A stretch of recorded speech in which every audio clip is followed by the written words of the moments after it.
നാളെ എന്റെ ചങ്ങായി ഗൾഫിലോട്ട് പോകാനിരിക്കുന്ന ചങ്ങായി ഇത് ആ ചങ്ങായിക്ക് കൊണ്ടുപോകാനായിട്ട് ഇതേ 2-3 ചക്ക അതേ നടുറോട്ടിൽ നിരന്നിരിക്കുന്നുണ്ട്.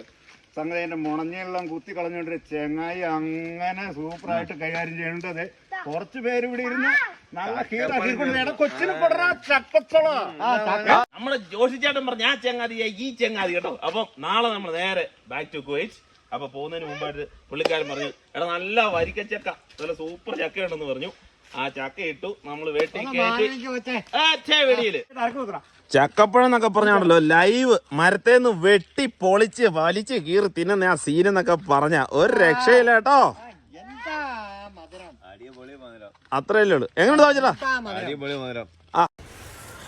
നമ്മൾ ജോഷിച്ചേട്ടൻ്റെ വീട്ടിൽ നിന്ന് ഇട്ടുകൊണ്ടുള്ള ചക്ക മൊത്തം ഈ മണ്ണിലോട്ടൊക്കെ വീണുകൊണ്ട് കുറച്ച് മണ്ണൊക്കെ ഈ മുള്ളയിലൊക്കെ പറ്റിയിട്ടുണ്ടായിരുന്നു. അത് മൊത്തം തറവാട്ടിൽ കൊണ്ടുവന്ന് നമ്മളിതേ അവിടെ നിന്ന് ഒരു കുറച്ചിങ്ങ് പോന്നാൽ മതിയായിരുന്നു. അവിടെ വന്ന് നമ്മളെല്ലാവരും കൂടെ കൂടി ആ ചക്ക ഓസിന് വെള്ളമടിച്ച് കഴുകി സീൻ കോൺട്ര അങ്ങനെ അവിടുന്ന് പലർക്കും പല ഐഡിയ കേട്ടോ പറയുന്നത്. അതറിയാമല്ലോ നാടിൻ്റെ ഒരു രീതി.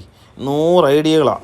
ഈ ഐഡിയകളെല്ലാം അവിടെ വിജയിച്ചായിരുന്നെങ്കിൽ ഇവിടെ ഉണ്ടല്ലോ കനേഡിയൻ എഞ്ചിനീയർമാരുടെ ആവശ്യം പോലും വരികയില്ലായിരുന്നു നമുക്ക് ഇടിക്കിടാൻ പണിയാൻ. അത് കൂടി ടീമുകൾ അവിടെ ഉള്ളത്. എന്നേലും പറയാനുണ്ടോ, ഒരാളെ മാറ്റി നിർത്താനില്ല. എൻ്റെ പൊന്നോ ഇവർ കാണിച്ചു കൂട്ടുന്ന പരിപാടി എന്നൊക്കെ പറഞ്ഞാൽ ഇപ്പം നമ്മളൊരു ചക്ക വേണമെന്ന് പറഞ്ഞ ഇവന്മാരുണ്ടല്ലോ പ്ലാവ് വെട്ടി കൊണ്ടുത്തരുന്ന ടീമുകളാണ് നിൽക്കുന്നത്.